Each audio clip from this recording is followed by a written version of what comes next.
Larangan masyarakat Kapiraya terhadap operasi penambangan emas oleh PT Somolin mencerminkan kekhawatiran dan penolakan terhadap dampak yang mungkin ditimbulkan oleh aktivitas tersebut.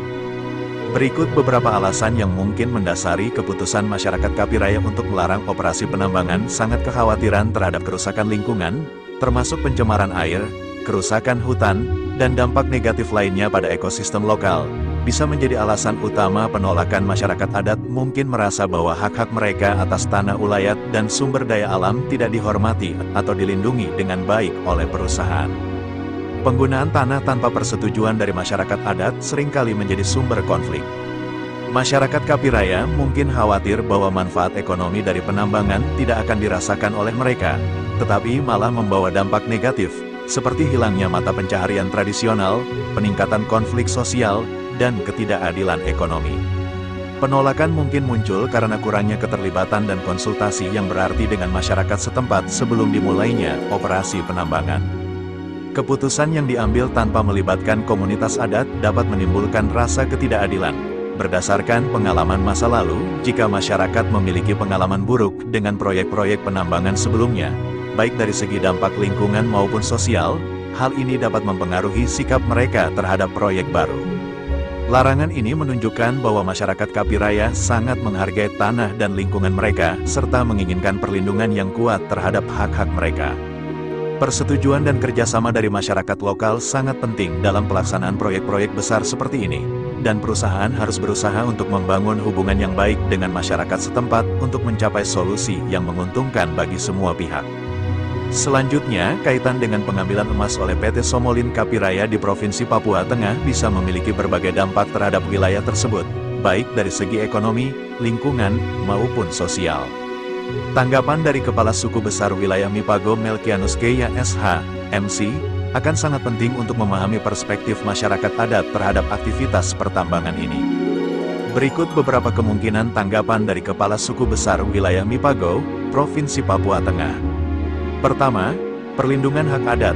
Kepala Suku Besar mungkin menekankan pentingnya perlindungan hak-hak adat dan tanah ulayat. Mereka mungkin menuntut PT Somolin Kapiraya untuk menghormati hak-hak masyarakat adat dan memastikan bahwa tanah dan sumber daya digunakan dengan cara yang berkelanjutan dan adil. Kedua, dampak lingkungan. Masyarakat adat seringkali sangat peduli terhadap kelestarian lingkungan. Kepala Suku Besar mungkin akan menyoroti kekhawatiran terkait dampak negatif pertambangan terhadap ekosistem lokal, termasuk pencemaran air, kerusakan hutan, dan hilangnya habitat satwa liar. Ketiga, manfaat ekonomi. Di sisi lain, Kepala Suku Besar mungkin juga mempertimbangkan manfaat ekonomi yang dapat diperoleh dari pertambangan, seperti penciptaan lapangan kerja dan peningkatan infrastruktur. Namun, mereka mungkin akan menekankan bahwa manfaat ini harus dibagi secara adil dan tidak mengorbankan kesejahteraan jangka panjang masyarakat adat. Keempat, keterlibatan komunitas. Kepala Suku Besar mungkin akan menuntut keterlibatan yang lebih besar dari komunitas adat dalam proses pengambilan keputusan terkait pertambangan. Mereka mungkin akan menginginkan adanya konsultasi yang berarti dan persetujuan sebelumnya sebelum proyek pertambangan dilanjutkan. Kelima, kompensasi dan ganti rugi. Tuntutan atas kompensasi yang adil dan ganti rugi atas kerugian yang dialami oleh masyarakat adat akibat kegiatan pertambangan juga mungkin menjadi bagian dari tanggapan Kepala Suku Besar. Untuk tanggapan yang lebih spesifik, mungkin diperlukan pernyataan langsung dari Kepala Suku Besar atau perwakilan resmi masyarakat adat Kapiraya, KIAM.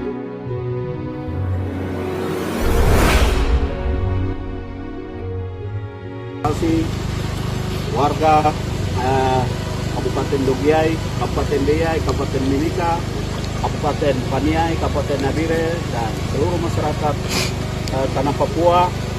Saat ini yang sedang di media sosial sedang ramai kehadiran PT Somlion Indonesia Heavy Industry di Kampung Wakia, Kali Ibou. Pada akhirnya rombongan DPRD sudah tiba sampai di tempat lokasi pendulangan emas di Kali Wakia, dan alat berat yang biasa ekspos persis di belakang kami. Ini ada 3 eskavator yang berasal dari PT Somlion Indonesia Heavy Industry, dan di berbagai tempat Pemda Timika, Jayapura, Nabire, kemudian Provinsi Papua Tengah, Papua Induk, kami sudah cek, ternyata tidak ada surat izin tambang. Setelah kami ketemu, ada 2 tokoh besar dari Kampung Wakia, kepala desa yang berasal dari suku Tei, kepala suku berasal dari suku Moro. Mereka yang bawa masukan alat berat. Informasi terakhir yang kami dengar, ini kelola dari dana desa, jadi ini BUMDes. Karena itu besok kami akan hadirkan Pak Kepala Desa, Pak Kepala Suku, kemudian di situ kami akan lihat isinya seperti apa, anggaran dasar dan anggaran rumah tangganya seperti apa, dilibatkan pihak siapa-siapa, pembagian hasilnya seperti apa, ganti ruginya terhadap lingkungan hidup seperti apa, akan dilihat di situ. Selanjutnya hasil kunjungan kerja kami akan sampaikan kepada Ibu PJ Gubernur Provinsi Papua Tengah untuk menindaklanjuti, hadirkan Pemda Mimika, Pemda Logiai, Paniai, Deyai, Nabire, duduk di satu meja untuk selesaikan dan tertibkan pendulangan hasil seperti ini dan tertibkan tapal bapas antar kabupaten agar ke depan tidak terjadi konflik gara-gara perampasan tapal batas, perampasan hak kekayaan alam yang ada. Ini maksud, sehingga terakhir harus ada solusi jalan keluar, yaitu ada ketertiban tapal batas.